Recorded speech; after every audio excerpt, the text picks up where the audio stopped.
How to put animated text over video in Canva. Once on Canva, you are going to upload your video, so you'll select Uploads from the left-hand menu option, then select Upload File and you're going to add your video. After adding the video, you're going to tap on Text from the left-hand menu option and you can select the text style that you'd like to use. So let's say we were to select this text style right here, and I'll just type in hello.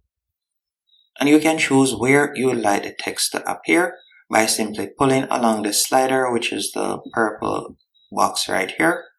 So you can adjust it. So let's say we like hello to appear for 4 seconds. And by the way, if you don't see this purple slider, what I would recommend you do is select the text from here, and then you're just going to tap on the 3 dots that says more, and you'll select show element timing. This is how you'll be able to set text to appear and disappear. So after selecting that, you can select the text. Then you'll go over to the top right hand corner and select animate. Once you have selected animate, you can choose the animation style that you'd like to use. So we'll be using the typewriter option. So I'll select typewriter.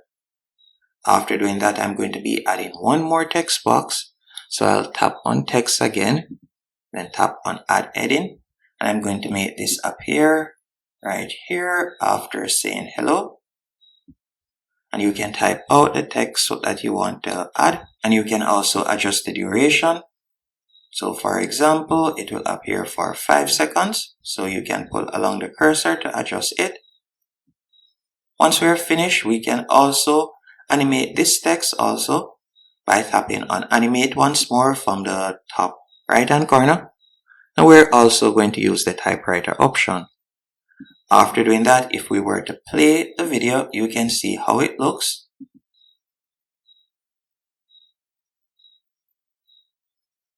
You can see it right there.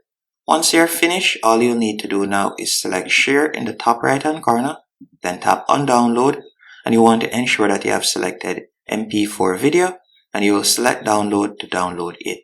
That's it. Hope you found this tutorial helpful and informative. If you did, be sure to hit the like button and subscribe, and thank you for watching.